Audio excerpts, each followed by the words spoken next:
Que eu faço, né? E tinha metas, sempre tive metas para mim, e uma das metas que eu tinha era percorrer, pelo menos entrar dentro de cada um dos 13 países da América do Sul. Graças a Deus, nesse ano eu consegui realizar esse sonho. Assim, para viajar para fora, eu comecei a viajar em 2018. Em maio de 2018, eu fiz minha primeira viagem para fora do Brasil, onde que eu fui até o Argentina, Paraguai e Uruguai. Conheci esses três países no mês de maio de 2018. Eu tinha dividido as férias do meu trabalho 15 dias e 15 dias. Aí, em maio, eu fiz esses três países, conheci muita gente boa, tive muita vivência bacana lá com a galera lá, com os motociclistas. E em outubro, na outra metade das minhas férias, aí eu fui fazer outros países. Aí eu fui para o deserto do Atacama, fui para o Salar do Uyuni, aí eu já fiz outros países. Eu fiz Argentina, Paraguai de novo, Chile e Bolívia. Foi uma viagem muito bacana. Foram quase 10 mil quilômetros em 15 dias, mas eu curti pra caramba. O detalhe dessa viagem aí, de outubro, que no meio da viagem, no início da viagem, eu fiz um desafio Aerobutt. Não sei se todo mundo conhece, vou até mostrar para vocês aqui, ó. Ó, esse pet aqui é do Aerobutt. O Aerobutt é um desafio, tem vários desafios no site Aerobutt, que é desafio de resistência, para ver até onde você consegue chegar. Eu fiz o mais simples, que foi esse aqui, o SS 1600K, que é você rodar 1.600 quilômetros em menos de 24 horas. Consegui, comecei aqui em São Paulo, na cidade de Barueri, São Paulo, e finalizei na cidade de Itati, na Argentina. Finalizei todo arrebentado, cansado pra caramba. Lembrando a todos aí que eu viajo com a moto, com a Phaser 250, ano 2008. Eu chamo ela de Azura, em homenagem à seleção da Itália. E com essa moto eu trabalho, eu viajo, e com ela eu consegui fazer todos os países da América do Sul. E assim, nessa viagem eu fiz esse primeiro aerobutt, que até é esse aqui, eu também ganhei um certificado especial, cara, que só 3 caras no Brasil têm, que o nome desse certificado é Not Right Riders, True Riders, alguma coisa assim. Só 3 brasileiros têm esse certificado, que é o certificado de honra do Aerobutt. Em cada país no mundo, eles escolhem as viagens que ele acha que a comissão acha mais radical, mais difícil, mais complicada. E eles escolheram essa primeira viagem minha no Aerobutt como uma das mais radicais. E graças a Deus, eu hoje fui o segundo a obter esse certificado aqui no Brasil. Só 3 caras têm, um de Muriaé, que é o Guilherme Couto, o Cristiano Guzmão do Rio de Janeiro e eu, Wesley Snyder, aqui de Carapicuíba. Aí, o que acontece? Depois de conhecer Argentina, Paraguai, Uruguai, Bolívia e Chile, no ano de 2019, nas minhas férias de 2019, em agosto, eu fiz o quê? Eu peguei logo 30 dias de férias. Aí, de novo, no primeiro dia de viagem, fiz outro aerobutt, só que dessa vez aqui no Brasil mesmo.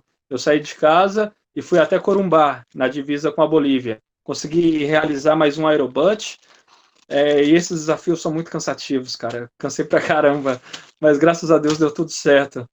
Aí entrei na Bolívia, por Corumbá, e E fui indo.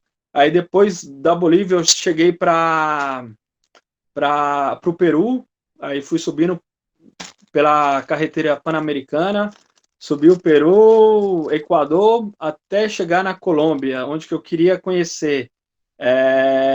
Na Colômbia eu fui conhecer a igreja, o santuário de Las Lajas, que é um lugar lindo demais, cara.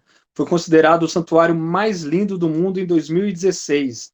Então foi muito bacana, cara. Aí já tinha feito já 8 países.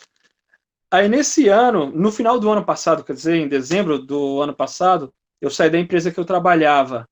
Aí eu precisava de um tempo para descansar. O que que eu fiz? Esse ano eu fui ao consulado francês, tirei o visto da Guiana Francesa, que é muito difícil você conseguir o visto para atravessar a Guiana Francesa, e, e fiz os 4 últimos países que faltava para conhecer a América do Sul, para poder rodar, né? Que conhecer de verdade, a gente conhece um pedacinho, nunca consegue conhecer a América do Sul ou o Brasil todo, né? Aí eu fui para a Guiana Francesa. Primeiro eu subi até o Belém do Pará, peguei um barco, fiquei 28 horas, uma travessia de barco de 28 horas. Aí de lá de Macapá, que de Belém do Pará até Macapá é a travessia de barco de 28 horas. Aí de lá em Macapá eu subi para o Iapoque, fiquei alguns dias lá, 3 dias no Iapoque. Passei mal no Iapoque, tive uma infecção intestinal, cara, que quase acabou comigo, meu Deus do céu. Aí depois eu entrei na Guiana Francesa. A Guiana Francesa, que é, deixa eu ver aqui, ó. Deixa eu ver se eu pego uma bandeira aqui, ó. Essa bandeirinha linda aqui, ó. A Guiana Francesa, ela, na verdade, ela, a gente considera ela como um país, né? Mas na verdade ela é um estado da França, aqui na América do Sul, né? Tem até histórias bacanas que, assim, na Guiana Francesa não tem presidente, tem um governador que é escolhido pelo Congresso lá da França, aí eles indicam o governador para a Guiana Francesa. Aí o resto das eleições, prefeito, vereador, aí tudo é feito aqui, na Guiana Francesa, mas o chefe maior, que é o governador, é escolhido direto da França. E tem muita gente que acha que na Guiana Francesa não tem nada. Nos países do Arco Norte, Guiana Francesa, Suriname e Guiana, o pessoal acha que não tem nada assim de bom, né? É porque é pouco divulgado, galera. Na Guiana Francesa, eu até queria até passar para todos vocês aí que puder me acompanhar lá no YouTube. Tem o meu canal do YouTube, Snyder em todo canto. Lá eu fiz vários vídeos da Guiana Francesa, do Suriname e dos países que eu passei, mas a Guiana Francesa tem muitos pontos turísticos bacanas, cara. É muito legal mesmo, e vale muito a pena você conseguir tentar o seu visto e conseguir entrar lá. É um país caro, lá a moeda lá é euro, isso aí a gente tem que ficar bem ciente que se você vai sair daqui do Brasil para conhecer a Guiana Francesa, você vai ter um gasto bem diferente do resto da América do Sul. É o país mais caro da América do Sul, porque tudo é em euro, né? Para a gente leva desvantagem, mas vale muito a pena e é uma satisfação própria. Essa satisfação eu queria ter. Eu não queria, tipo, chegar até a divisa da Guiana Francesa e voltar. Eu queria conhecer, queria entrar lá dentro e graças a Deus, com muito esforço mesmo, eu consegui, porque o meu visto tinha sido negado e eu não aceitei que eles negassem o visto. Eu falei, pô, só vou atravessar, não vou morar lá. Aí acabou que eu consegui falar com o cônsul, para vocês terem ideia. Eu mandei tantos e-mails que eu falei com o cônsul e deu tudo certo. Conheci a Guiana Francesa. E da Guiana Francesa, eu entrei no eu entrei no Suriname. É um outro país totalmente fora do normal nosso aqui, que o Suriname tem muita gente diferente, cara. Tem holandês, tem que lá é a colônia holandesa, né? Indiano, tem indiano pra caramba. E lá, tipo, fala várias línguas. Eu pensava que ia chegar lá e ia me lascar, porque, pô, só falar holandês, não fala holandês. Mas lá você fala, lá tem muitos brasileiros também, lá no Suriname, tem um bairro lá em Paramaribo, a capital, que tá lá os letreiros lá, Açougue do Zé, Mercearia da Maria, tem muitos brasileiros lá, então lá fala muito português, e você vê isso na fachada dos comércios, então você se sente bem em casa, e o povo do Suriname também é muito acolhedor. Gostei pra caramba, e conheci muitos lugares lá bacana lá no centro lá de Paramaribo. Inclusive em Paramaribo tem a segunda igreja maior do mundo, feita de madeira, que é a Catedral São Pedro e São Paulo. É muito linda, fora as outras, tem uma sinagoga do lado de uma mesquita, é uma coisa impressionante de se ver, né? E é um país muito religioso, é muito bacana isso. Aí do Suriname eu segui para Guiana. Na Guiana eu não tinha muitos, como que eu posso falar? Não tinha muitos lugares para ir. Eu não pesquisei tanto, porque na Guiana eu queria fazer a estrada de Linden-Aleten. O meu foco na Guiana era a estrada de Linden-Aleten. Dormi em Georgetown, a capital, mas eu queria fazer a estrada de Linden-Aleten, porque muitos dos meus amigos que fizeram essa estrada, pelo menos 9 dos 10 que fizeram, falou que é a estrada mais difícil da América do Sul. E eu tinha que ir lá, cara. Aí acabou que teve algumas complicações com o hotel lá que eu tava. O cara tentou me roubar lá, porque eu não falava muito inglês. O cara tentou me passar para trás, eu não aceitei, eu fui embora. E acabei que eu comecei a fazer essa estrada no meio da floresta da Guiana. Comecei a fazer à noite mesmo. Aí eu comecei à noite e dormi num posto de gasolina. Isso é uma das coisas que eu sempre faço. Eu viajo, mas eu sempre durmo em barracas e para mim não é novidade. Eu dormi no posto de gasolina e no outro dia eu completei essa, essa travessia de Lindealeten. Foi muito legal, foi uma experiência bacana. A Guiana, esse paísinho aqui, ó, ele é o único país na América do Sul que o idioma oficial é o inglês. E também tem coisas bacanas lá, cara, que eu não tive tanto tempo para conhecer. Tem umas cachoeiras incríveis no caminho dessa estrada de Lindealeten. E essa estrada é no meio de uma floresta, cara. É uma BR-319 na Guiana. É muito louco, é bacana pra caramba. Eu tenho tudo isso registrado no meu YouTube lá. Eu peço a todos que estão assistindo aí, digita lá, se inscreve lá no meu canal lá, ativa o sininho, que mais pra frente colocar muita coisa boa. E veja os vídeos que tá lá, cara. Para vocês terem ideia, essa estrada de Lindealeten é tão espetacular que eu fiz o vídeo dela em 6 episódios, porque não deu para colocar em um só, em dois, tive que dividir em 6 episódios, porque é muita história, é muito punk lá, cara. É uma vivência muito legal.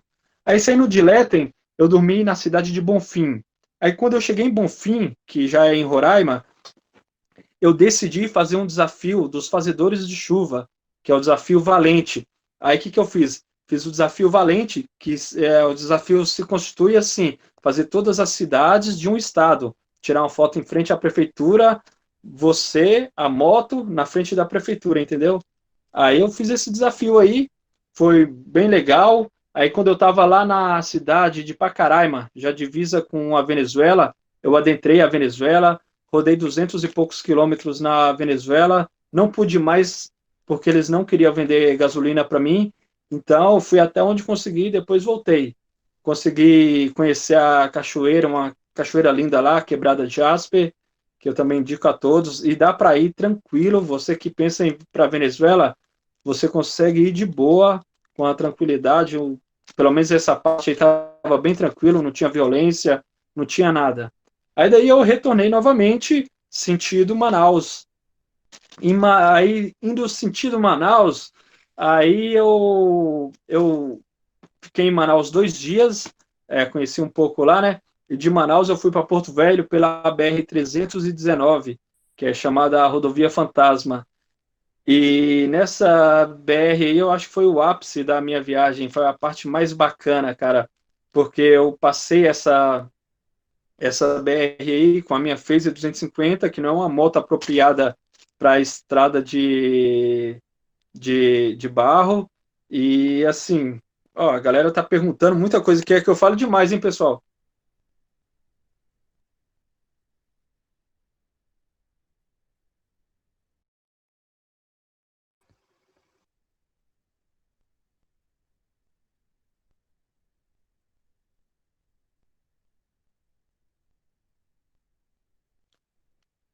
Alô?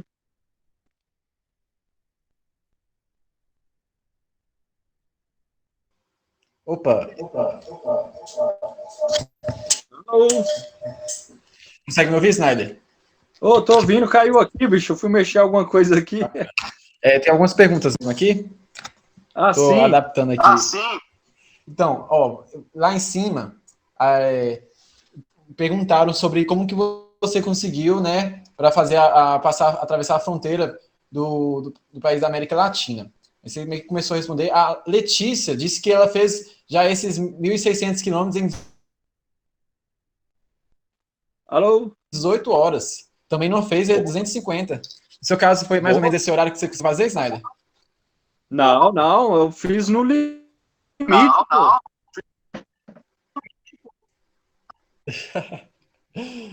Oi, Letícia, como é que você conseguiu fazer? Conta pra gente aí. Você tá aí? 18 horas é um tempo muito forte mesmo, hein? Que assim, quando eu vou fazer o aerobut, pessoal, assim, eu já tiro 2 horas, que é para abastecimento e outras coisas. 18 horas é um tempo espetacular. Espetacular mesmo. Daniel, Pode falar. é, sou eu que estou usando aqui o telefone da minha Ah, esposa. É o ah, Marcinho. mas assim, como você... Cara, foi o seguinte, eu fiz. Como ele falou, ele tirou 2 horas, né? A questão dos abastecimentos. Isso. Só que eu não recomendo muito fazer do jeito que eu fiz. Eu só parava, abastecia, né? Tanto que eu saí daqui de Porto Velho, eu rodei 400 quilômetros sem parar. Que o tanque da FaZe, ela, eu não lembro ao certo qual é quantos litros ela pega, 17. né? Isso. 17, né? Mas eu fiz de Porto Velho a de Paraná, foram 400 quilômetros sem parar. Eu montei na moto aqui, desci lá, né? Foram 4 horas e pouquinho. Aí, em seguida, se eu não me engano, eu rodei mais 300.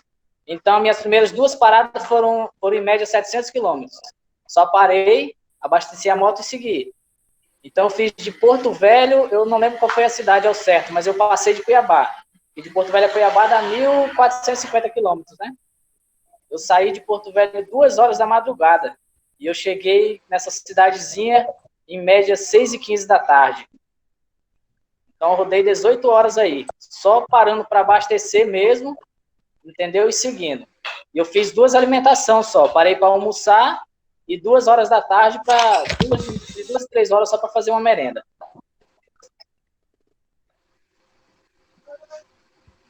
Ó, o Janderson, muito bacana, viu, Marcinho? É um desafio então.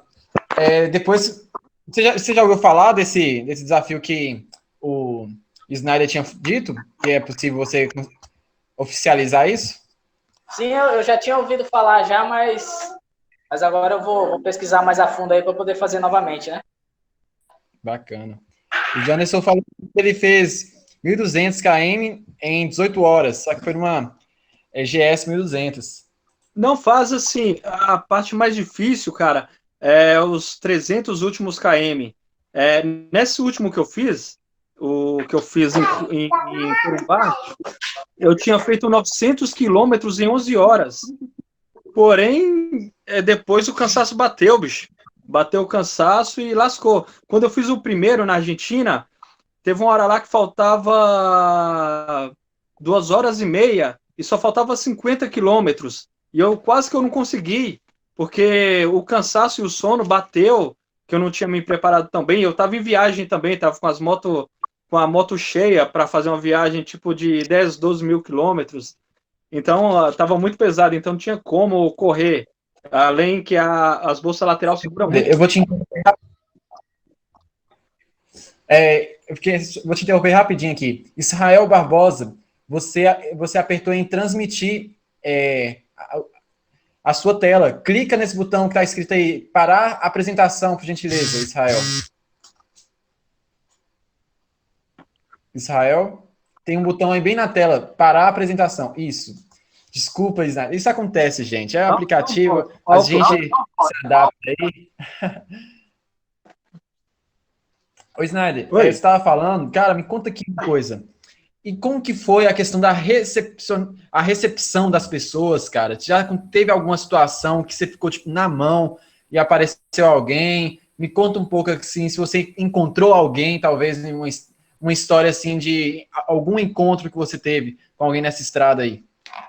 Assim, na verdade, na mão eu não fiquei. Ao contrário, na Argentina, na primeira viagem que eu saí para fora, eu resgatei 2 argentinos.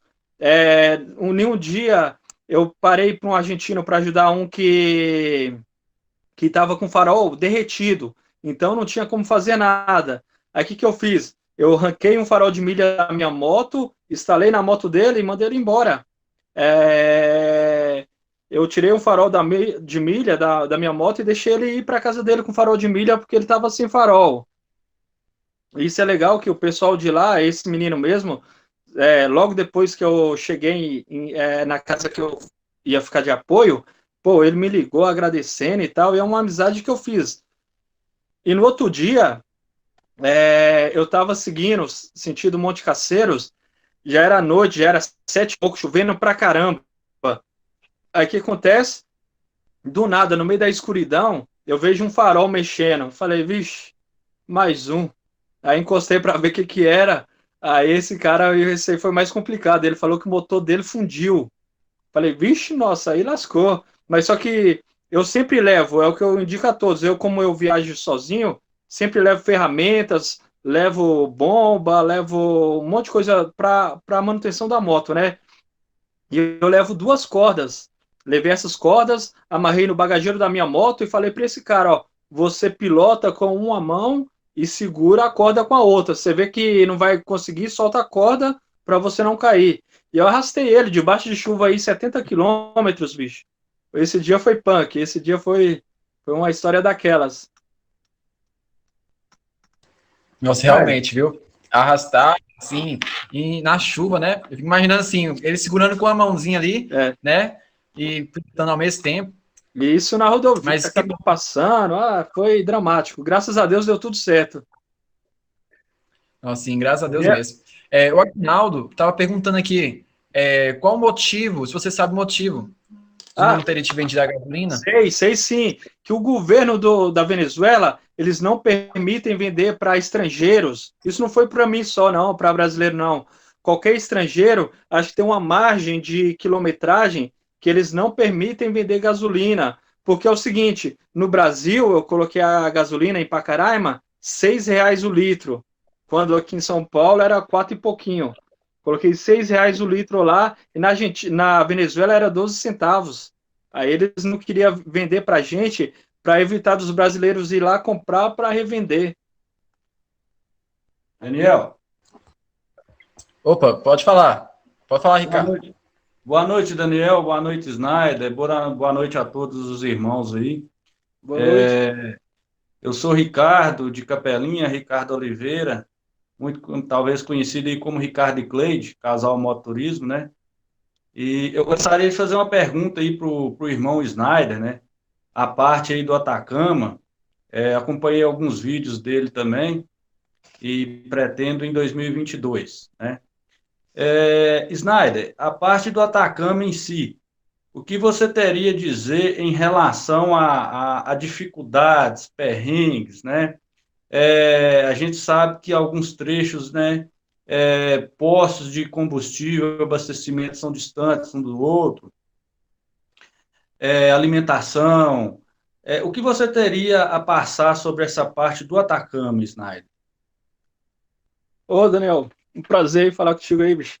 Primeiro é assim, cara, sobre a estrada. Primeiro vamos lá, a estrada praticamente tudo de asfalto, cara, e tudo espetacular, cara. É uma estrada muito boa. O que eu fiz? Quando eu fui, geralmente o pessoal faz o quê? Vai para a Argentina por uma marca e de lá pega a esquerda e entra lá pelo Passo de Tsico ou Passo de Llama, um dos dois. Mas eles vão à esquerda. Eu não. Eu subi até a Bolívia, fui até Potosí, fui no Salar do Uyuni primeiro para depois vir para o Atacama. Eu peguei o caminho mais difícil, que eu peguei uma rodovia lá que era Era 240 quilômetros, não, 240 quilômetros de ripio e sem posto de gasolina, sem casa, sem nada, tudo deserto. Então eu já sabia assim, eu levei combustível reserva, a minha moto também conseguia manter essa economia, mas fora isso, cara, combustível foi bem tranquilo mesmo. O que eu indico é o quê? Como você vai para lá, levar um galão de 5 litros e saindo da Argentina, você já enche o galão de gasolina lá em Tilcara, antes de entrar em Pumamarca, você enche o galão de gasolina e segue lá para o deserto do Atacama que você vai chegar de boa. Questão da culinária, eu não posso dizer muito, porque assim, eu viajo, mas eu cozinho na estrada, cara. Eu não. Dificilmente eu vou comer assim. Raramente eu como na estrada, assim. Como no outro país, às vezes, para conhecer um prato.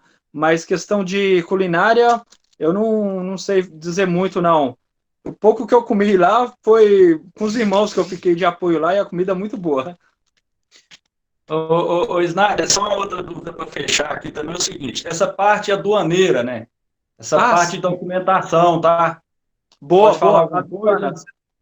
Você me lembrou uma coisa que você tem que ficar bem esperto quando você for fazer a aduana do Chile, é o seguinte, os caras são muito criteriosos na questão de alimentação e do que você está levando. Eles me fizeram abrir, eu saindo da Bolívia para o Chile, na aduana do Chile, fizeram abrir a minha bolsa toda, cara. Até um shampoo que eu tava levando para um amigo que ele ia dar para a namorada dele lá, eles abriram, cara. Eles abrem tudo por medo de estar levando droga e tudo. E depois disso tudo, eles param a moto assim, ó, para se aí vê um caminhão com raio-x assim, ó, e escaneia a sua moto para ver se tem droga ou se tem alguma coisa assim. Eles são muito rígidos. Entendi. Snyder, eu ainda não fui, espero ter a oportunidade de ir dentro de mais ou menos um ano e meio a dois, mas pesquiso bastante para ir, né? E eu vejo muitas pessoas que ainda não foram e às vezes têm o receio de ir por se tratar de um deserto, de atravessar um deserto. Mas como você colocou, né? Às vezes é um deserto, mas você vai trafegar por estradas de boa pavimentação, inclusive uma pavimentação talvez até bem melhor que a gente tem no nosso país, né? Com Talvez era interessante ouvir de você. Às vezes as pessoas pensam, poxa, mas eu estou num deserto, pode acontecer da minha moto quebrar, de dar uma pane, qualquer coisa, e aí, como é que vai ser essa situação? São pontos habitáveis muito distantes um do outro e por aí vai, né? Talvez seja válido frisar essa experiência que você passou. Eu acho o seguinte, que acho que quem vai ao Atacama, mesmo que tenha condições de hotéis, pousadas como se diz, não acampar, mas eu acho que deve ir preparado para esse tipo de situação. O que você me diz? Com certeza, você está totalmente certo. E outra coisa também, eu queria até dar essa dica para todos que estão ouvindo a gente aí. Cara, se você tem um sonho, não desanima do seu sonho, não, cara. Às vezes, muita gente não quer que a gente realize o nosso sonho, cara. Tem muita gente que você chega para alguém e fala, eu quero ir lá no Atacama. Aí o pessoal começa a colocar dificuldade. Não, mas lá o vento é isso, lá não tem ninguém. Cara, foca. É o seguinte, você quer ir para o Atacama? A minha dica é o seguinte, procura quem já foi, porque eles vão te dar a direção, eles vão te incentivar, e você vai ir, cara, você vai ir de boa, e vai ter uma vivência espetacular, cara, porque é um lugar fora de série. Eu tenho uma foto, cara, que eu tenho o maior orgulho dela, parece que eu tô na lua, cara, é um lugar muito lindo. E outra coisa também, cara, aquela mão do deserto lá também, quando você chega, é uma vivência muito louca. E outra dica também, eu fui em outubro, no mês de outubro. Aí eu fui lá, cheguei na mão do deserto, acho que eram as 3 horas da tarde. Cara, eu fiquei até 7h30 da noite lá. Só que 7h30 lá tava um sol daqueles. Como que acho que o sol deve morrer do lado de lá. Cara, eu lembro que eu tava pilotando na moto, 8h30 da noite, o sol ainda, 8h30 da noite. Foi uma experiência muito legal que eu tive lá. Oi, Ô, um Snyder, abração, foi um prazer falar com você, ok? Valeu, Daniel. Ó, e precisando de qualquer coisa, Daniel, acesse lá meu YouTube lá, você cá. pode perguntar lá qualquer coisa, eu vou estar à disposição, cara. Todos aí que queiram qualquer dúvida aí, só me chamar lá, pô. Legal. Ricardo, muito obrigado pela participação. Snyder também. Vamos rompendo aqui com o nosso próximo convidado. E tem uma pergunta do Rogério. Rogério, sua pergunta não vai ficar aí no vácuo, viu? A gente vai retomar ela daqui a pouco. Mas antes, queria convidar o nosso convidado aí, agora o Don Quixote do Asfalto. Show. Fica com a gente aí, Snyder. Quem sabe podemos retomar algumas perguntas aí que acontecer. Beleza? Dom, por gentileza, Dom. Boa noite, gente. Isso. Como é que tá o áudio? Dom, antes de você começar aí, vamos fazer aquele trâmite com a live lá no Instagram ao mesmo tempo? Você consegue conectar aí? Vamos tentar, cara. Eu já tô com ele aberto lá. Você pode solicitar a participação lá.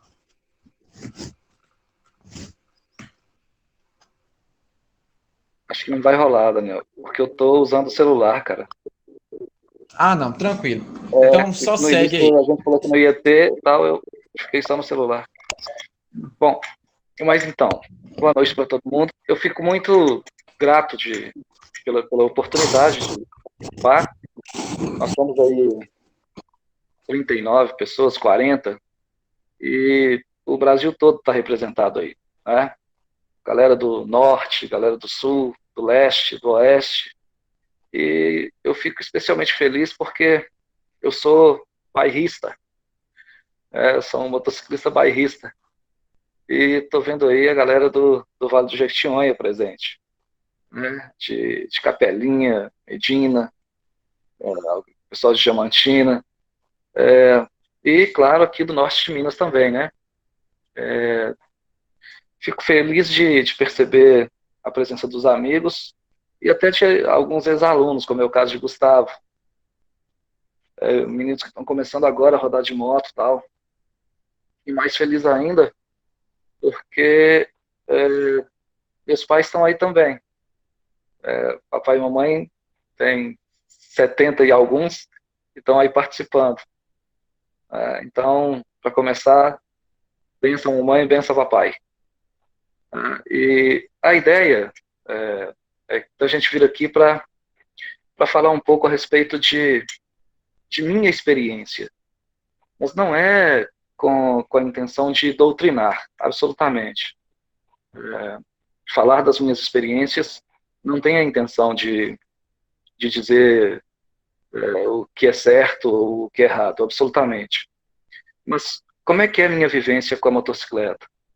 Eu sou apaixonado por motocicletas desde sempre. Mas eu sempre usei e continuo usando a moto, ou as motos, como ponte. A motocicleta é uma ponte.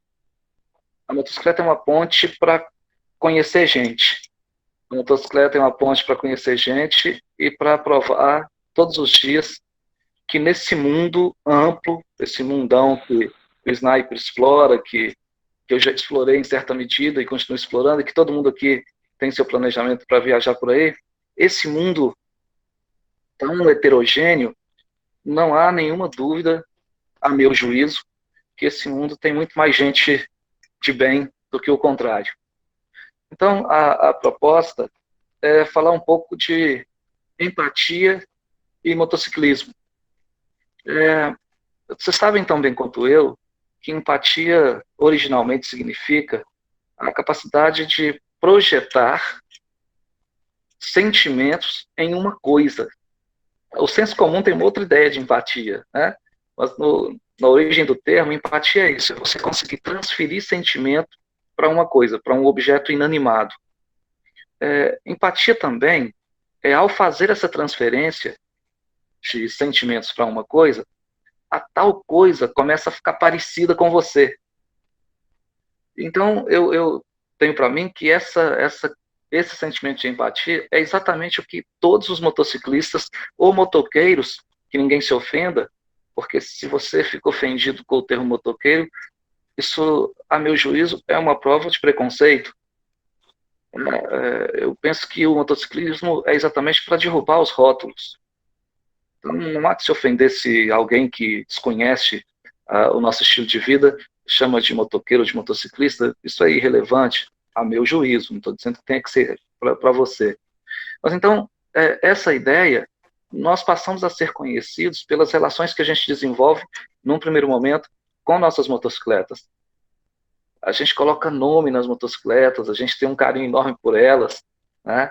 E aí, com toda a sinceridade do mundo, não interessa a cilindrada da sua moto, se ela é on ou off, nada disso importa, né? O que importa é que quando você está com sua moto, o mundo fica um lugar muito mais legal. Quando você está com sua moto, o mundo fica um lugar mais legal e você se torna uma pessoa melhor. Eu penso que essa é a grande alquimia, sabe? Essa é a grande mágica do motociclismo. A gente se torna uma pessoa melhor na relação que a gente desenvolve com a nossa moto.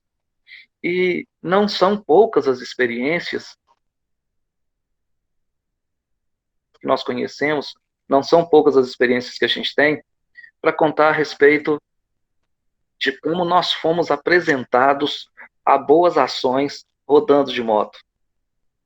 E de como, sem nenhum planejamento, nós somos surpreendidos praticando boas ações quando a gente está rodando de moto.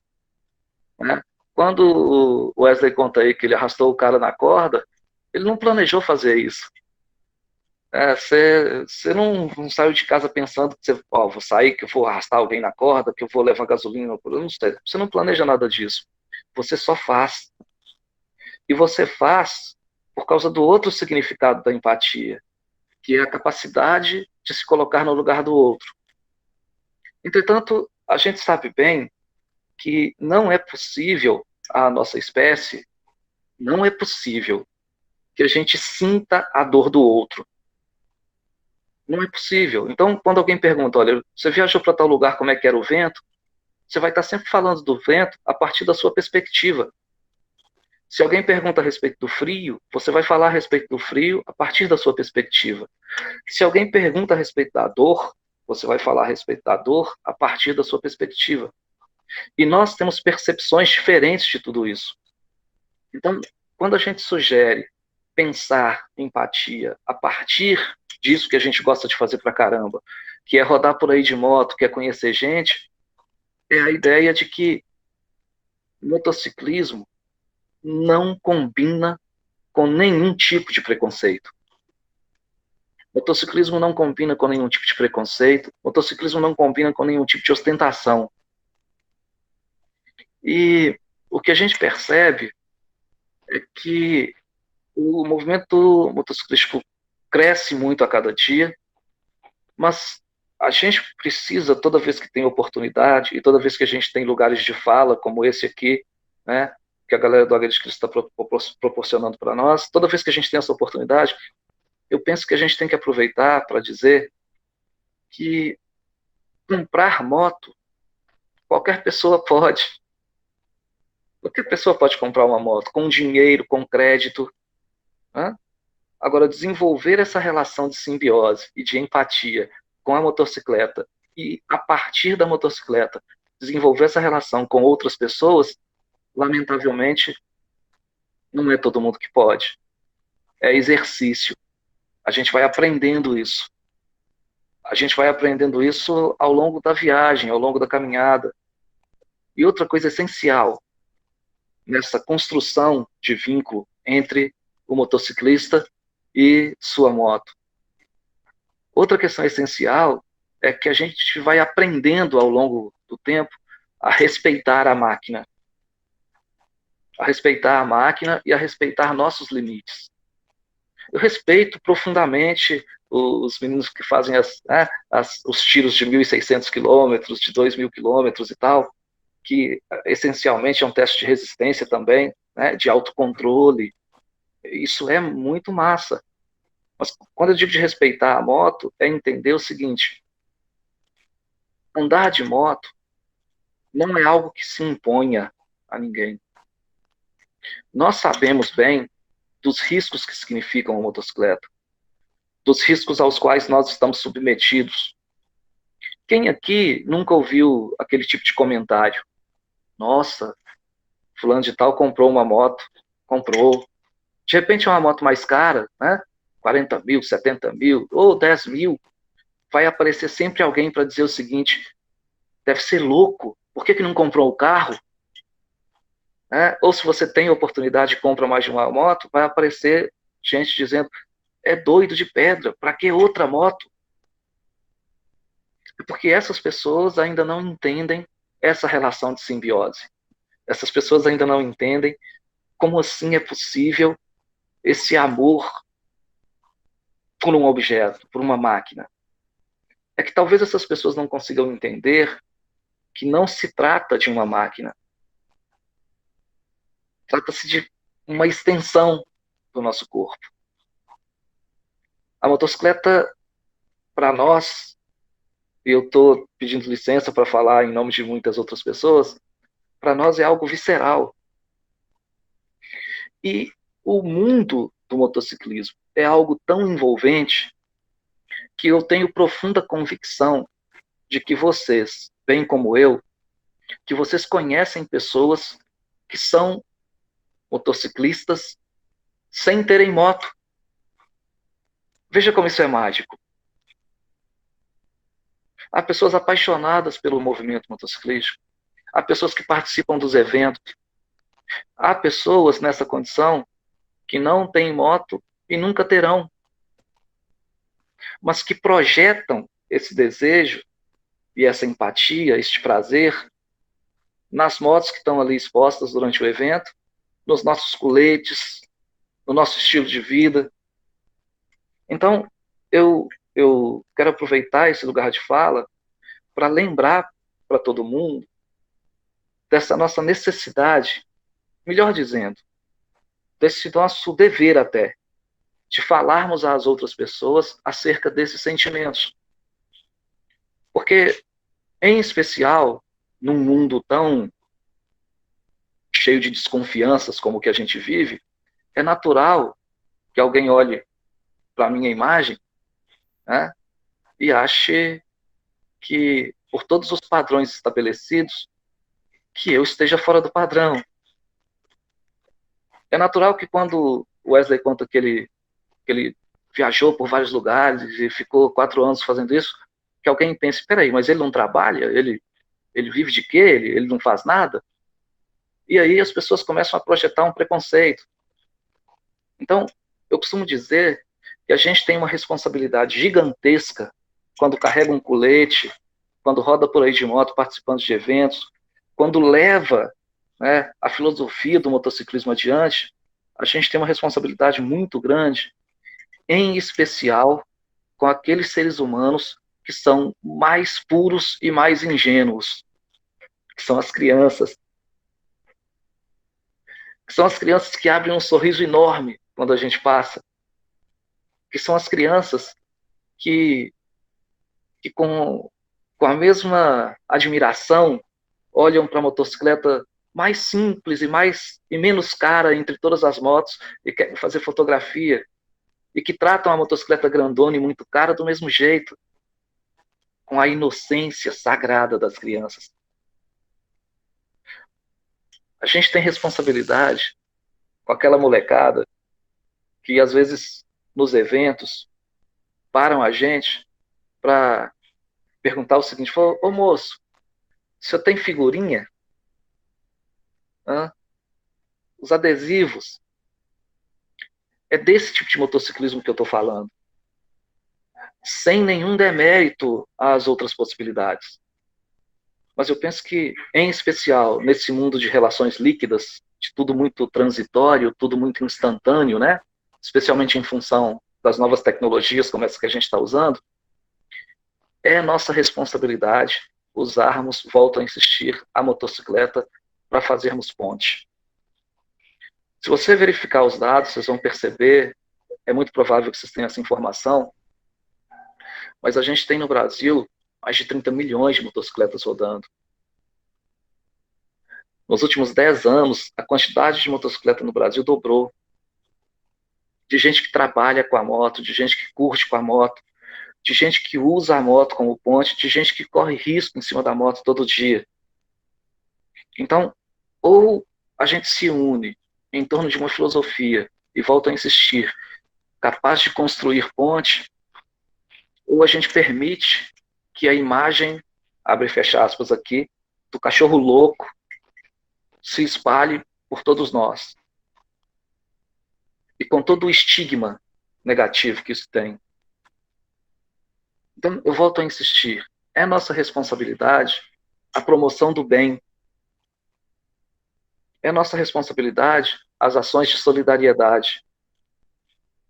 É nossa responsabilidade olharmos para o mundo com visão de lateralidade e percebermos que nós fazemos parte de um grupo de seres humanos absolutamente privilegiados. E nós não somos privilegiados apenas porque a moto é um bem material. É por isso. Mas é por todas as possibilidades que a motocicleta nos apresenta. Quando me perguntam, Falex, você ficou em um motoclube grande durante muito tempo, um dos maiores motoclubes do mundo, e você saiu, por quê? E eu digo com muita naturalidade, eu saí porque o motoclube era grande demais para mim. Como assim o motoclube era grande demais para mim? Ele era grande demais, ele era imenso. E eu tenho uma dificuldade, e talvez daqui a pouco vocês possam me ajudar a entender, mas eu tenho percebido que nos eventos de moto, nos encontros, especialmente nos encontros grandes, como o de Brasília, de vários outros lugares, os grandes motoclubes têm ficado cada vez mais fechados. Fechados no sentido de que a galera aluga uma tenda, põe a churrasqueira, e aí é o espaço do motoclube. E eu penso que a gente tem perdido, nesses grandes eventos principalmente, se vocês quiserem entender como crítica, entendam, né, e não quer dizer que eu esteja absolutamente certo, nos grandes eventos a gente tem percebido que... Diga. Não pode deixar, desculpa. É que alguém tinha compartilhado a tela, aí eu ia pedir para não compartilhar. Já tirou. Então, nos grandes eventos que a gente tem percebido é que nós temos perdido a oportunidade de interação. Sabe, a galera fica muito fechada nos seus grandes grupos e tal, e se esquecem de parar o cara da Phase e falar, velho, como é que é essa moto, cara? Como é que é rodar 1.600 quilômetros nessa moto, velho? Quanto é que isso faz por litro? Como é que é o conforto? Dá problema? Como é que é na estrada? Sabe? Acho que a gente tem perdido muito isso, né? Claro, em função da violência e de todas essas questões que acontecem por aí. Então, já são 21 horas, né, Daniel? A gente não vai prolongar muito isso. O que eu queria trazer... Fique à vontade. O que eu queria trazer é exatamente essa ideia, e eu vou insistir nisso. Motociclismo precisa ser ponte. A moto tem que ser usada como ponte. Ponte para chegar às outras pessoas e para mostrar às outras pessoas que todos nós temos uma capacidade imensa de promovermos o bem. Vez ou outra a gente precisa de algum incentivo, mas todos nós temos uma capacidade imensa de praticarmos o bem. E se a gente praticar o bem numa grande corrente cheia de elos que libertam, esse mundo vai ser muito melhor. Esse mundo vai ser infinitamente melhor para todas as pessoas, em especial para aquelas pessoas que são mais frágeis, entre elas as crianças e os idosos. Eu não sei se vocês já perceberam, quando a gente olha para o movimento motociclístico, como as minorias não estão representadas.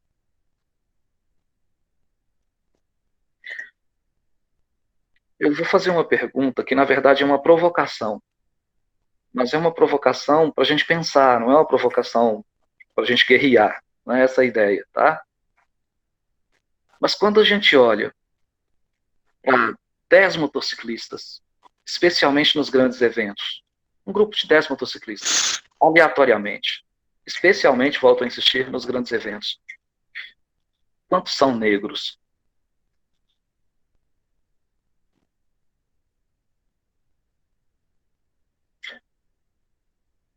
Quantos? Os mesmos afrodescendentes que têm sido abatidos diuturnamente em várias partes do mundo. Ganhou as mídias agora a situação dos Estados Unidos. Vou insistir com vocês. Esse colete cheio de bottoms, as bandeiras de vários estados, as viagens que eu fiz, os quilômetros e quilômetros que eu coleciono, me ensinaram uma coisa muito básica. Qual coisa básica? Nós somos essencialmente iguais. Mas a gente precisa lembrar, todas as vezes que tem oportunidade, para todo mundo que nós somos iguais. Porque tem gente que esquece. Tem gente que esquece. E não esquece de sacanagem, não, porque tá de maldade. Não, esquece mesmo. A gente tem que lembrar às vezes, sabe? Então eu quero agradecer especialmente a paciência de vocês por me ouvirem. Peço desculpas antecipadas se as pessoas estavam de repente esperando uma outra fala, né?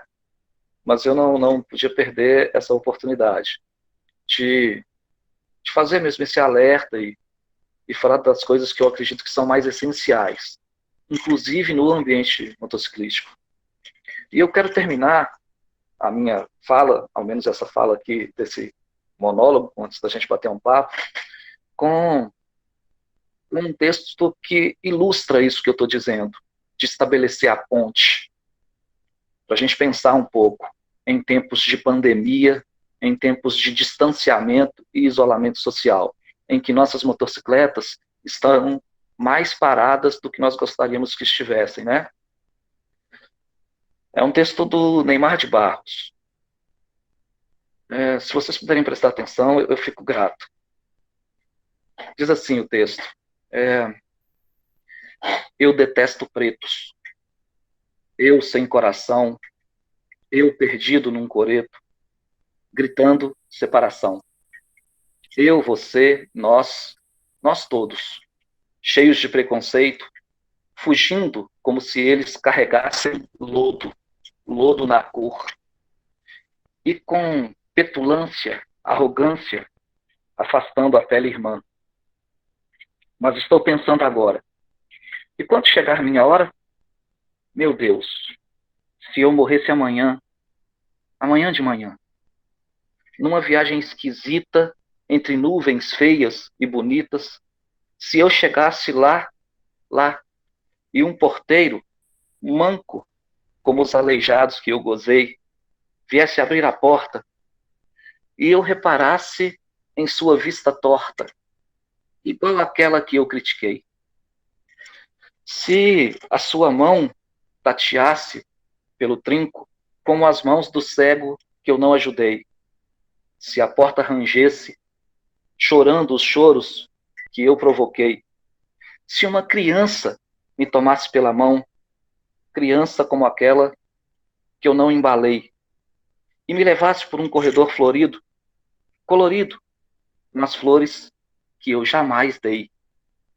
Se eu sentisse o chão frio, como dos presídios que eu não visitei, se eu visse as paredes caindo, como a das creches e asilos que eu não ajudei, e se a criança tirasse corpos do caminho, corpos que eu não levantei, dando desculpas de que eram bêbados, mas eram epiléticos, que era vagabundagem, mas era fome. Meu Deus, agora me assusta pronunciar seu nome.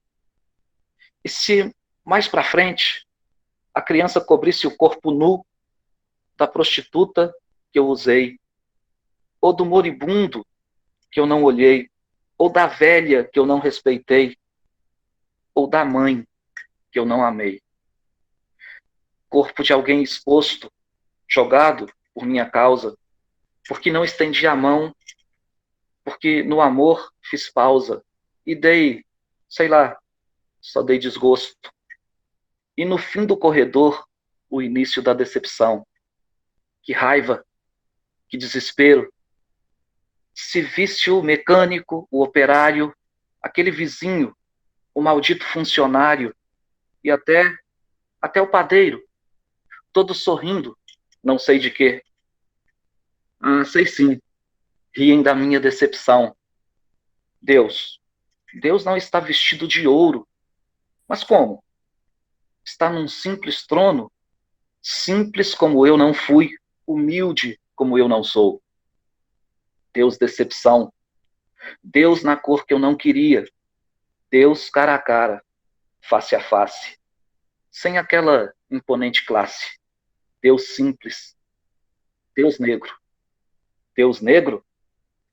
E eu, racista, egoísta. E agora? E agora? Na terra, eu só persegui os pretos. Não aluguei casa, não apertei a mão. Meu Deus, você é negro. Que desilusão. Será que vai me dar uma morada? Será que vai apertar minha mão? Que nada. Meu Deus, você é negro. Eu não dei emprego, eu virei o rosto. E agora? Será que vai me dar um canto?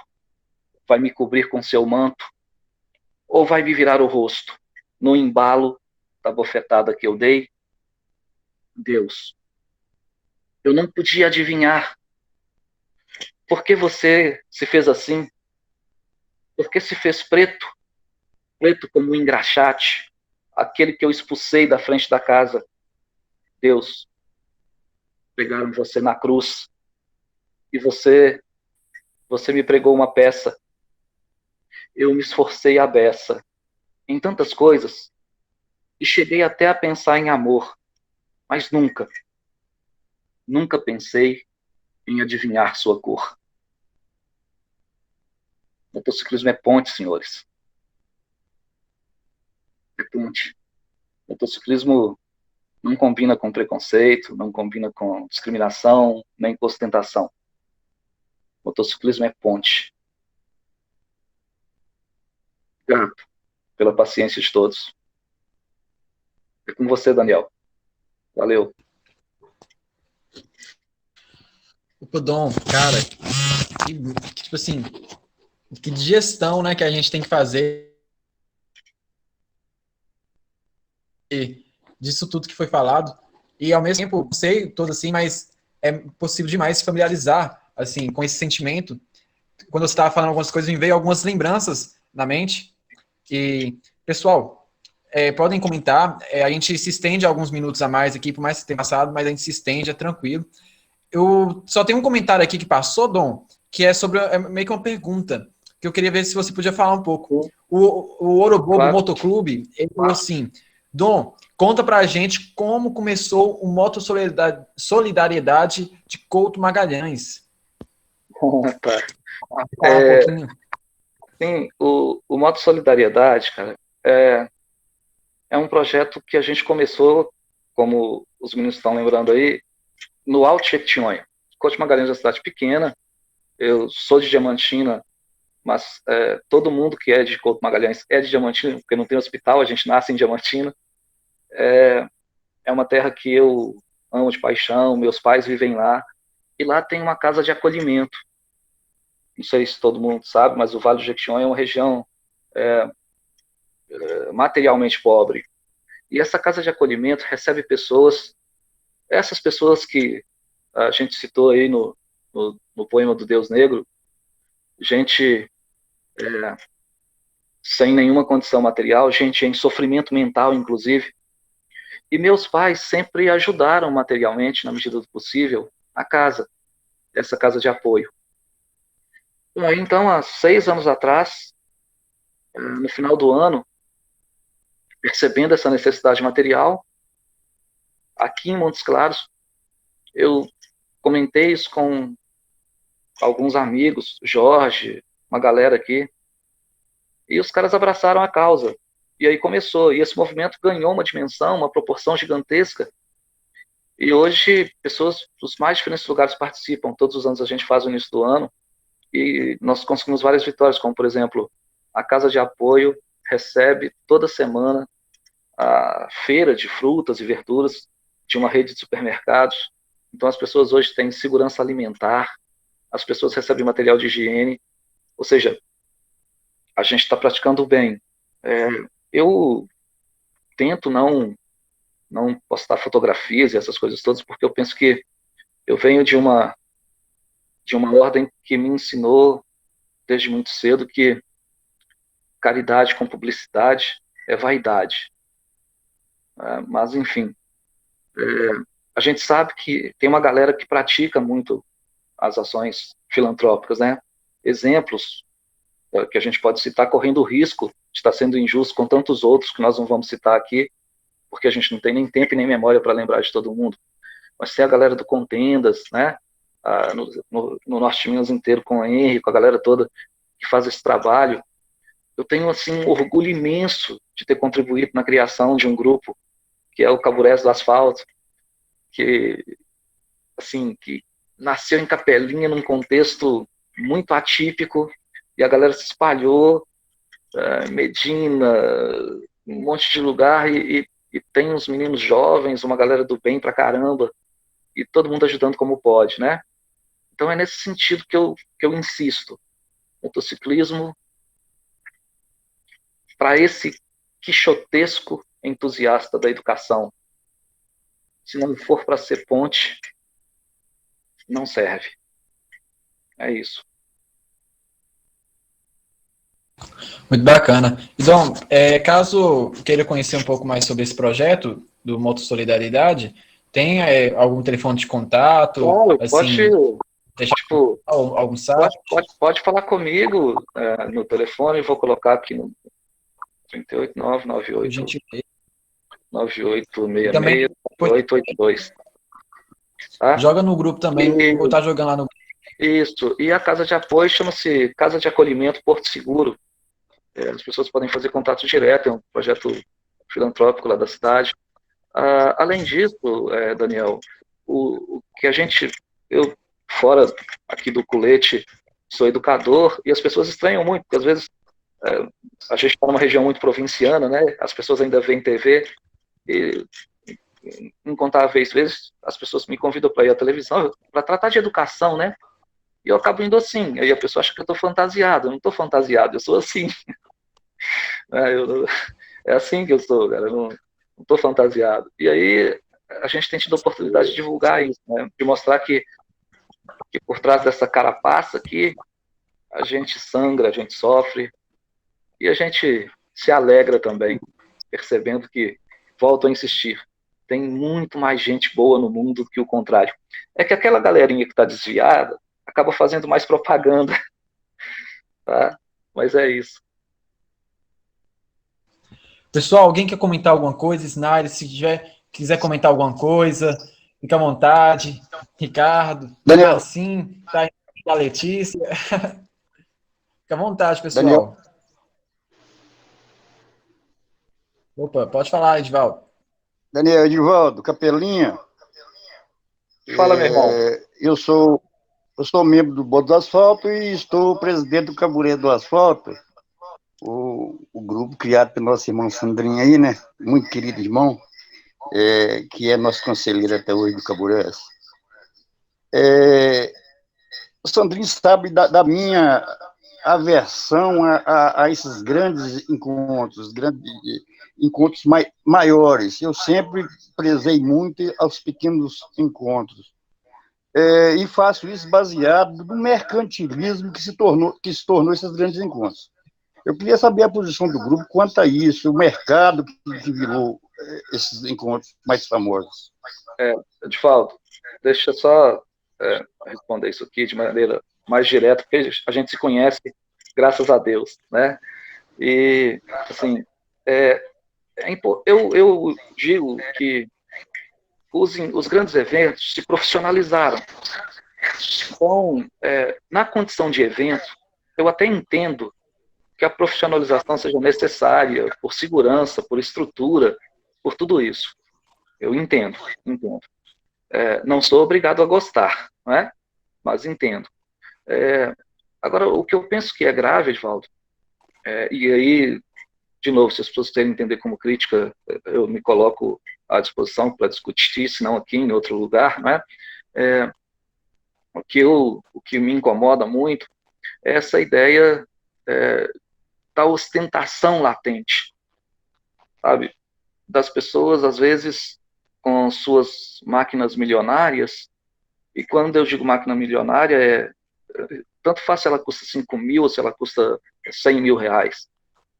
Para a maior parte das pessoas deste país, essas máquinas são mágicas, porque a maior parte das pessoas deste país não tem grana para comprarem a moto menos cara que a gente está pensando aqui.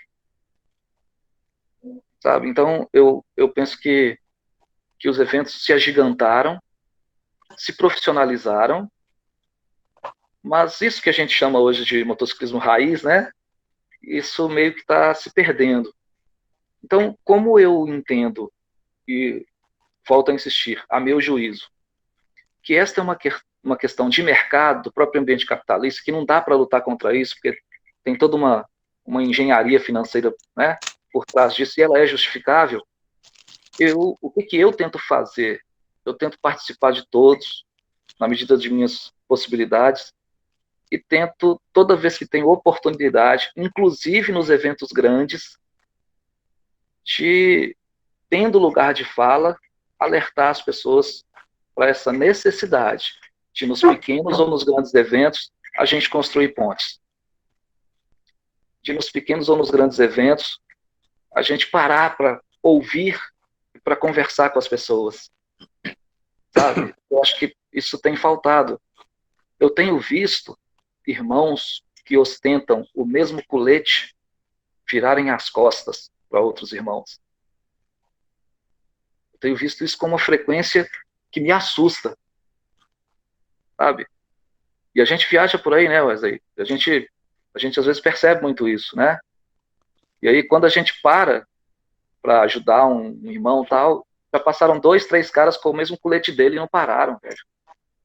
Então, isso é um negócio assim que não é isso que a gente prega. Meninos novos aí, como o Gustavo e outros caras que ainda não participam de motoclube e tal, é importante que eles saibam que, de repente, esses exemplos negativos, isso não fala por nós. Com certeza. Tá? Então, eu penso que é isso. Dom Quixote, eu queria comentar uma coisa que você falou rapidinho, que você falou sobre a importância, cara, e eu também eu tenho essa preocupação, eu tenho sempre essa visão, cara, da gente dar atenção para pessoas que não são do meio motociclístico, como crianças, às vezes até pessoas adultos ou senhores e tal, porque isso, cara, isso mostra a grandeza da pessoa, cara. Assim, a simplicidade, você chegar, dar um alô com a criança. Quantas vezes eu já cheguei, a criança chorava, querendo subir na moto, a mãe toda sem jeito. Eu falei, não tem nada que pague isso, velho. Não tem. E outra coisa mais importante para mim ainda é sobre o motociclismo, sobre isso tudo também. A gente, que eu também sou novo no meio, eu tenho 4 anos de motociclismo, eu estou aprendendo muito. Tem muita coisa que aprender, mas uma coisa que eu aprendi desde o primeiro dia que eu coloquei um colete liso, PP, é a gente aprender a respeitar os mais velhos. Tipo assim, muitos caras, eu vejo assim, às vezes a gente vê caras que compram motona, ou também não é só questão de moto, às vezes o cara... É a atitude, né, Wesley? Não é a moto, é a atitude, né, velho? Isso, às vezes não é só a moto, às vezes o cara faz uma viagem e acha que é o Deus, acha que é o super-herói e desfaz de gentes que já tem história e começa a achar que ele é o cara. E o principal, quando eu chego no evento, cara, eu sempre tento pegar aquele senhor que está no canto lá, nem conheço, vou lá, converso com ele. Quando eu começo a ver a história do cara, o cara roda há 30 anos, pô. Aí eu aprendo coisa pra caramba. Eu acho que é isso que a gente que tá começando agora, a gente tem que aprender isso, colocar isso em prática, cara. Você chega num evento, ou numa igreja, ou em qualquer estabelecimento que está tendo um evento de moto, principalmente, você tá vendo aquele senhor parado no canto, chega na humildade, se apresenta para ele e procura saber quem ele é. Nem queira falar de você, procura aprender que ele vai se sentir feliz. Muitos desses já me agradeceram muito por isso, cara. E na verdade eu que fui o privilegiado. Claro, a gente está aprendendo todo dia, cara. Né? Então é esse o significado da empatia. Você descreveu bem, mas é esse o significado. Tá? É isso aí. O Gustavo Henrique queria comentar algo. Gustavo, está aí? Aí, pessoal, só para a gente organizar assim, Gustavo vai contar, né? Depois, Dom, você podia fechar, cara, para a gente respondendo pro Bobo ali, e aí a gente fecha a nossa reunião, lembrando que vai ter todas as sexta-feiras tem um podcast e as demais dúvidas a gente vamos reunindo aí nesse nossos encontros. Pode falar, Gustavo. Opa, boa noite a todos aí, Alex, Wesley. Alex estava falando algumas coisas sobre a questão da empatia e tudo mais, e me veio na lembrança várias situações algumas situações, não tantas assim, porque eu comecei a fazer viagens de moto e participar de encontros e tudo mais, mesmo não participando de algum motogrupo, no ano passado, e porque adquiri a moto há pouco tempo e tudo mais. Então, assim, e não é uma moto tão grande, mas que eu já fiz algumas viagens e agora, nesse ano, eu estava pretendendo fazer a parte da estrada real dos Caminhos Diamantes. Massa. Aí é bem bacana. Aí, tipo, e a Alex estava falando, lembrei várias situações aqui, questão de empatia, que eu lembrei que um encontro que teve no ano passado em Pirapora, eu fui lá e próximo de chegar na cidade já tinha alguns motociclistas lá e alguns na estrada também, com motos grandes. E, tipo assim, chegavam ali, já conversavam, mesmo estando numa moto pequena, os caras já começavam, perguntavam de onde que era e tal. E na hora ali o cara já me abordou, já perguntou de onde que era, que ele viu que eu tava chegando no evento.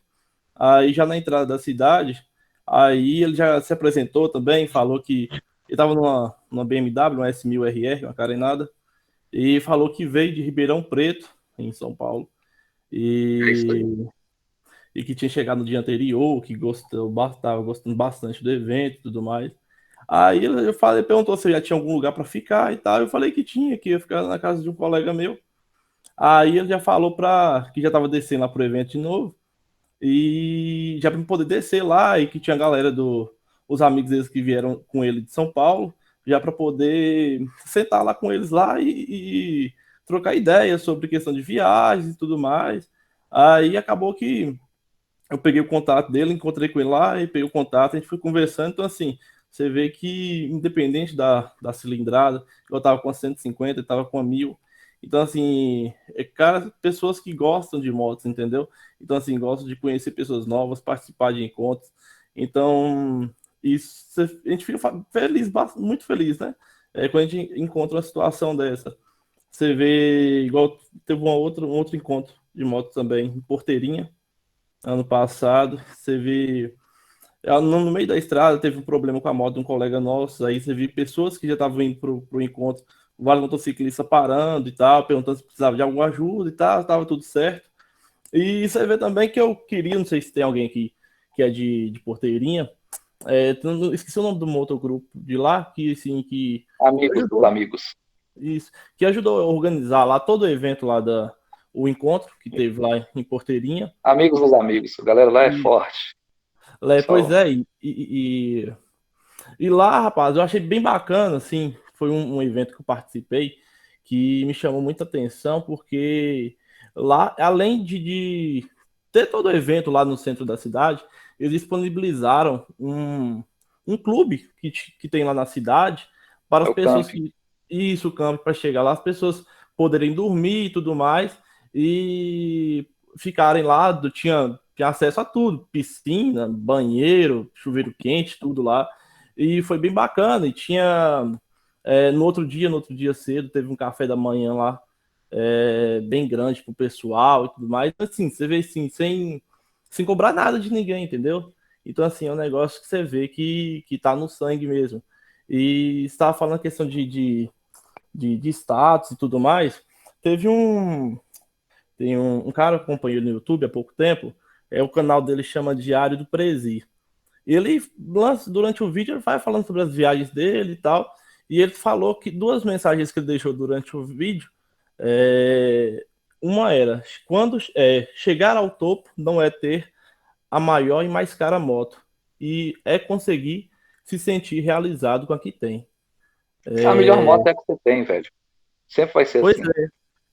Pois é, e isso me chamou bastante atenção, porque assim, eu mesmo moto pequeno, eu tenho um grupo que, se não motogrupo, mas é um grupo de amigos que tem o costume de viajar junto.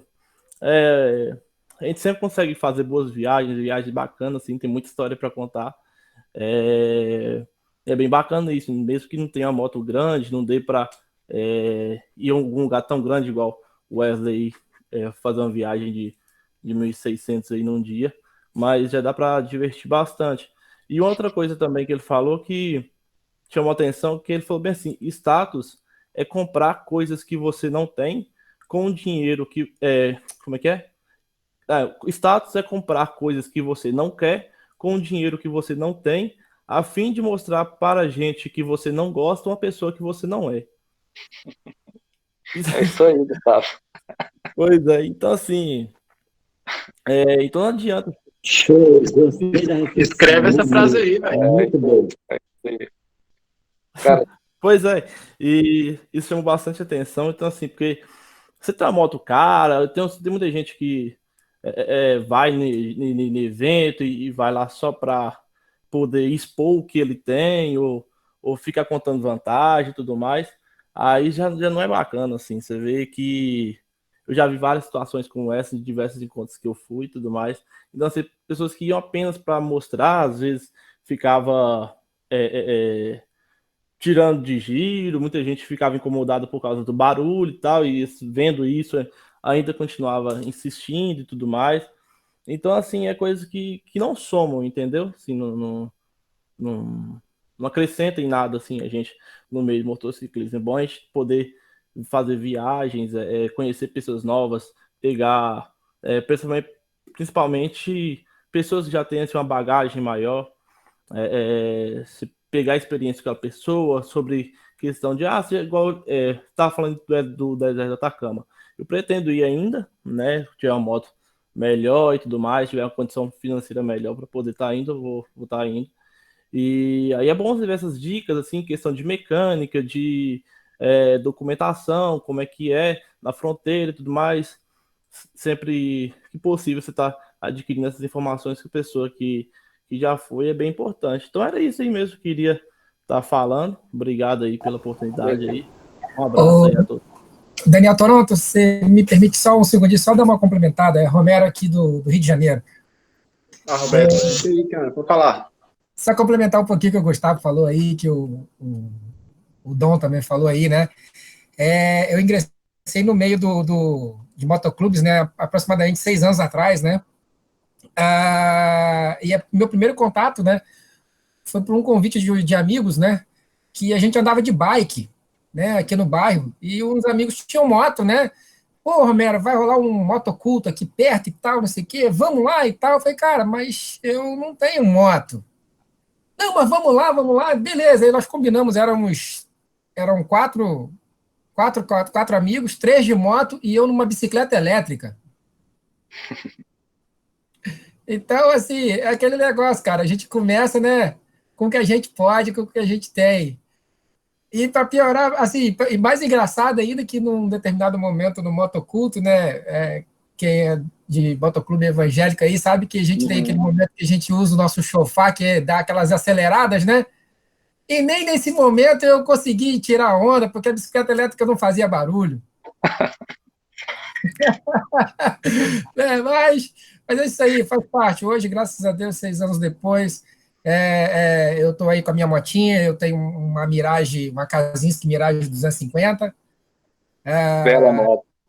E eu rodo aí, eu até brinco no grupo que eu faço parte lá no Facebook, lá de proprietários, quando alguém entra e pergunta assim, a Mirage é uma moto boa, eu estou pensando em comprar uma, eu só respondo assim, eu rodo 3.000 km. Não, meu irmão. Eu tinha, vendi e arrependi. Olha aí. Aí eu falo assim, olha, eu rodo 3.000 km por mês. Tá bom ou tá ruim? E é isso aí, cara. Essa coisa da moto grande aí, infelizmente a gente tem algumas pessoas que agem dessa maneira, mas a gente tem que mostrar a nossa personalidade, é o que a gente gosta, é a paixão por duas rodas. Meu exemplo próprio aí, né? Meu primeiro contato foi com o mundo do motociclismo, foi numa bicicleta elétrica. Mas é isso aí, só queria compartilhar e ilustrar um pouquinho aí a minha experiência. Legal. Fala aí, pode falar. Gustavo, eu queria só falar rapidinho, né, para não estender muito. Você está começando e se servir a minha fala para você. Sim, claro. Eu acho muito importante, né, talvez os seus primeiros encontros e os seus primeiros convívios, eu acho que talvez seria muito importante você talvez dar preferência aos pequenos encontros, né? É claro que a gente não pode estar em todos, né? Mas tentar selecionar aqueles encontros menores, aqueles eventos menores, porque realmente naqueles eventos menores é aonde há condição realmente de aflorar o calor humano do motociclismo, que é o que o nosso amigo Don Quixote, o Sandrinho, colocou, né? Uhum. E eu penso que para você que está começando, eu acho que vale aquela regra, né, também, a primeira impressão é que fica. Então, eu acho assim, ali naquele ambiente, você vai ter a oportunidade de sentir de cara realmente o verdadeiro motociclismo, como o nosso colega Sandrinho, nosso irmão, falou, motociclismo raiz, né? Você vai sentir, você vai percebê-lo com facilidade nos pequenos eventos, tá? Você vai sentir esse calor humano. A partir daí você vai aflorar, você vai ter as experiências e vai partir para os encontros maiores, tá ok? Sim. Talvez assim a pessoa que está iniciando, se ele já partir para um evento muito grande, não que isso vai ser uma experiência ruim para ele, mas talvez assim já de impacto ele vai perder uma oportunidade de viver algo positivo que um encontro pequeno, um evento pequeno tem para lhe oferecer, tá ok? Certo, valeu, obrigado. Muito legal mesmo. Essa questão dos eventos pequenos, também, sempre calorosos. Porteirinho, eu tava lá, Gustavo. Curti, só não entrei na piscina. Mas foi realmente ali muito massa. O pessoal são muito bons anfitriões. Gente, seguinte, vamos fazer uma combinada aqui. Eu vou deixar o Marcinho comentar, né, para fechar. Depois que o Marcinho comentar, a gente vai fechar só para, talvez, se alguém tiver compromissos aí, liberar. Mas depois que o Marcinho comentar, a gente fechar, né, o pessoal, os convidados agradecerem aí. Quem quiser comentar algo mais, pode ficar. Né, igual o Mesdon, eu acho que seria interessante você ficar só mais alguns minutinhos só para responder a pergunta do Orobobo, que fala sobre a relação. Mas isso depois que a gente fechar o programa, pode ser? Só para não ficar tão extenso a gravação. Então, a gente faz assim, Marcinho, ele fala agora, a gente fecha o programa, agradece aquelas questões, e aí quem quiser ficar mais um pouquinho, pode ficar, para a gente conversar algumas coisas a mais. Marcinho, pode falar, velho. Queridos, boa noite. Boa noite a todos. Eu faço parte aqui do Motoclube. É meu filho que está aqui ao meu lado falando, que ele curte também motos, tem 2 anos e meio. Eu faço parte do Motoclube Águias de Cristo, aqui em Porto Velho, Rondônia. Eu peço até desculpa para os irmãos que eu estou sem colete aqui, que a minha esposa está no quarto, né, e tá fechada ali, que ela tá trabalhando. Cara, eu vi o irmão comentando aí a respeito que ele começou com a bike elétrica, né? Ele começou no motociclismo. Eu comecei no motociclismo com uma bis, cara, 125 cilindradas. Uma bizinha daquelas 2012, branquinha. Comecei numa daquelas, justamente nos encontros pequenos, como o irmão, se eu não me engano, o Ricardo comentou, né? Eu participei de muitos encontros pequenos, entendeu? E fui muito bem recebido pelos irmãos.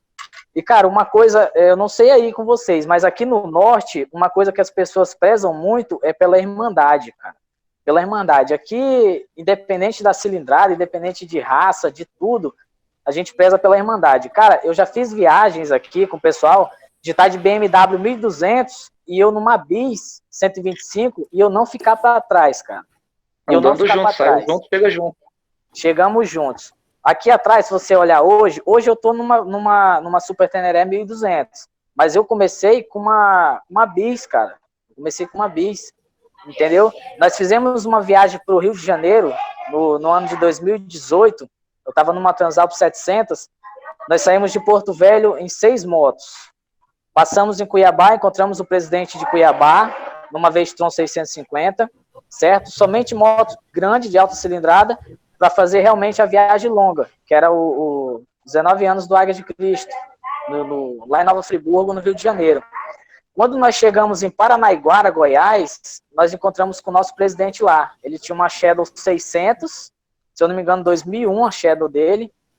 Cara, quando nós iniciamos a viagem de Paranaiguara para Friburgo, a moto dele começou a dar muito problema, cara. Muito defeito. Para ter ideia, numa manhã, nós conseguimos rodar 110 quilômetros com a moto dele dando defeito. Dando defeito. E aí nós falamos, cara, a gente não vai conseguir chegar. A gente não vai conseguir chegar a tempo do evento. Mas aí a gente conversou, todo mundo junto, falou, cara, a gente saiu junto, tem que chegar junto. Não adianta, não vai adiantar a gente chegar lá se o nosso irmão não chegar, porque também é um sonho dele participar desse evento. E quando a gente sai para uma viagem dessa, geralmente o nosso presidente, ele leva a corda, ele leva todo o equipamento, se precisar consertar a moto na BR, a gente para, conserta. E, cara, eu tive que rebocar, como o Snyder até comentou que ele arrastou aí o irmão na corda, né? Eu tive que rebocar o nosso presidente lá de Paranaiguara por cerca de 80 quilômetros, cara. Arrastando ele, puxando ele, rebocando, pra gente conseguir um posto de combustível, que a moto deu pane seca 3 vezes. A moto dele deu pane seca. E nós conseguimos romper, conseguimos chegar, graças a Deus, lá no Rio de Janeiro, no nosso evento nacional. Ele participou do evento que também era um sonho dele, entendeu? E isso que eu deixo pra gente, cara, que a irmandade, do jeito que eu comecei numa moto pequena, certo? Hoje estou numa moto grande, mas nunca perdi o espírito da irmandade. Do mesmo jeito que os meus irmãos me acompanharam quando eu tinha uma moto pequena, hoje também eu acompanho aqueles que têm as motos pequenas. Entendeu? É isso aí. Aprendizagem. Eu deixo até um convite para os irmãos. Eu não sei se vocês conhecem a BR-319 aqui no Norte, que liga Porto Velho a Manaus. Eu acho que muitos já devem ter ouvido falar, né? Na lendária rodovia Fantasma. Eu deixo um convite para os irmãos. São 440 de estrada de chão, Sonho de terra. consumo. Não entendi. Sonho de consumo. Isso. Eu deixo até um convite para os irmãos. Eu estou aqui na capital de Rondônia, aqui em Porto Velho. Quem tiver interesse em fazer essa viagem, que é um sonho, né, de muitos motociclistas, né, uma medalha quem faz essa BR-319, eu deixo um convite para vocês que quiserem. A minha casa é um ponto de apoio para vocês, tá bom? Só entrar em contato comigo, tudo direitinho. A minha casa cabe todo mundo, vamos marcar para fazer essa viagem, tá bom? E todos são bem-vindos aqui no Norte. O que vocês precisarem aqui no Norte, nós estamos à disposição. Tá bom? Que Deus abençoe a todos. Amém. Tem um vídeo do Snyder que ele atravessa, né? Essa BR. Gente, o cara foi na lama, velho. Eu fiquei de cara quando assisti esse vídeo. Daniel? Eu pedi o Snyder depois para compartilhar lá. É muito bacana mesmo. Daniel? Pode falar. Só não te interrompendo. Um detalhe nessa viagem de Manaus que eu fiz no ano passado, a gente foi numa época de lama, cara, foi em junho também, muita lama, e eu me preparei, eu acho que você já até ouviu essa história, eu me preparei para ir numa Teneré 250, preparei a moto, equipei com pneus próprios para lama, e eu acho que você lembra, veio o Luciano, do Rio de Janeiro aí, veio o Luciano e o Santaninha, e o Luciano veio numa Vestron 650, cara, sem experiência nenhuma na lama. Quando ele viu o que era a viagem, cara, ele se desesperou na lama. Ele não sabia o que fazer. Para ter ideia, 7 quilômetros, o Luciano caiu 8 vezes na Vestron 650. Eu falei, Aprendeu. cara, eu peso 61 quilos. Vocês podem ver que eu sou magrinho, eu peso 61 quilos. Cara, eu conversei com ele, eu tive que pegar a moto dele, porque eu já tenho mais experiência em lama. Eu levei a moto dele de realidade, ele conseguiu rodar o quê? 80 quilômetros. Eu peguei a moto dele de realidade e levei até Manaus na lama. Eu tenho até umas fotos que eu levei a moto para ele. Cara, ele não sabia como me agradecer e eu fiquei, assim, meio constrangido, porque eu fiz para ajudar, entendeu? Para ele poder romper a 319, que era um sonho dele, mas não tinha experiência. E eu levei a moto dele e ele foi na minha Teneré 250 que eu tinha preparado, né? Me preparei para ir numa moto leve, para não passar sufoco, e acabei passando muito perrengue numa Vestron 650, a famosa gorda. Olha Entendeu? só. Que foi mais uma experiência de irmandade, né? De parceria. E você pegou a parte pior, hein, Marcinho? Que você sabe que 440 quilômetros de lama. eu caí no primeiro dia, eu também não tenho experiência com barro. Caí 13 vezes no primeiro dia e acho que depois eu aprendi algumas coisinhas, fui pegando algumas manhas, aí depois caí só mais 3 vezes. Mas eu dormi na BR lá, pô, tive que dormir na BR mesmo. Na torre? Não, na BR mesmo, no meio no meião. Dormi no Cara, meião, tem até um vídeo lá no YouTube meu lá. Deus. Cara, e quem dorme ali, você sabe que é perigoso, né? Você sabe que é onça ali pra todo lado, cara. Verdade. Já vi muito ser acolhido ali por aquela torre, viu, Márcio? Show, cara. Gente, só pra gente continuar um bate-papo off, assim, a gente tem que encerrar o programa para não estender tanto até a gravação, né? Eu queria passar a palavra para o Snyder, depois para o Dom, para fazer os agradecimentos, né? Deixar os contatos. Snyder, deixa seu canal aí, Dom, né? Fecha aí. E desde já, pessoal, muito obrigado a todos.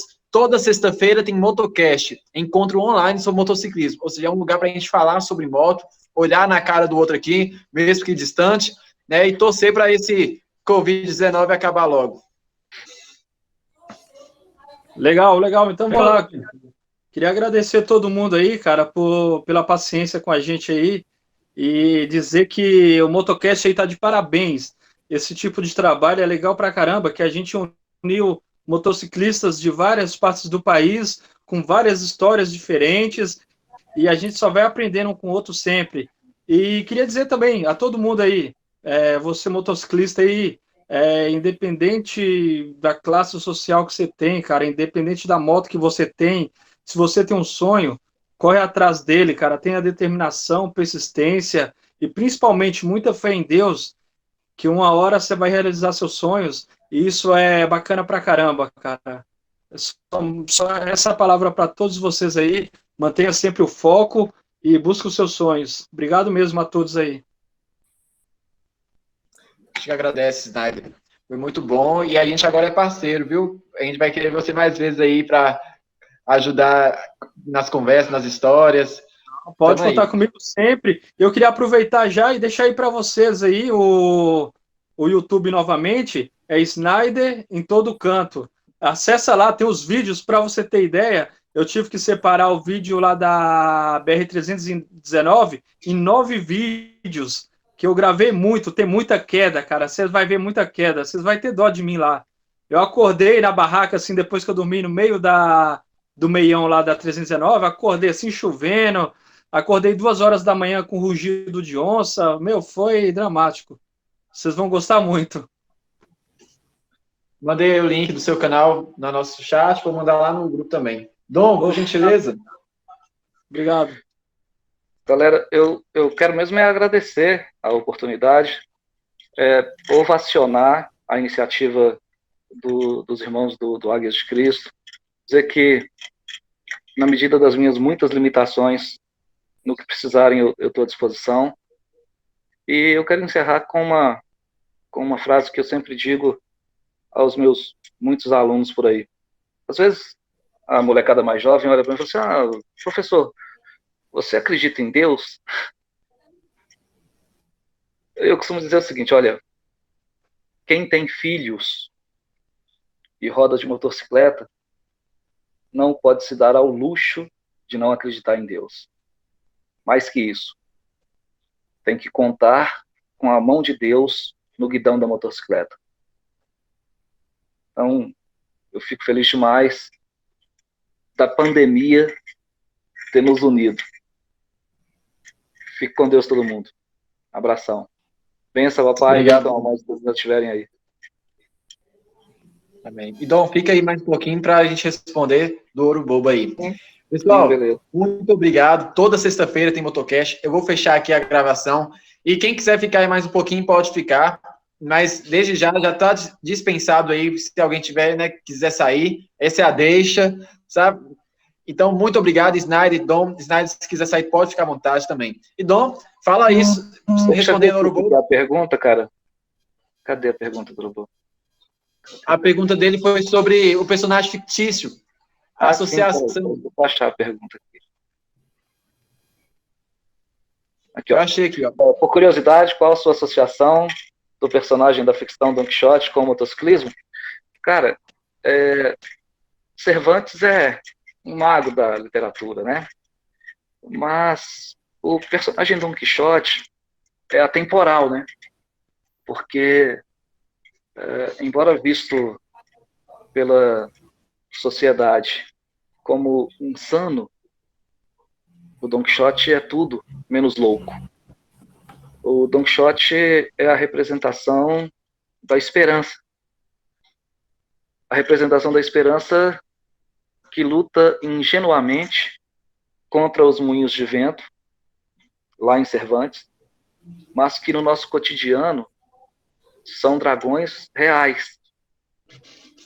E não dá para enfrentar os dragões do cotidiano com a mesma violência típica aos dragões, não é?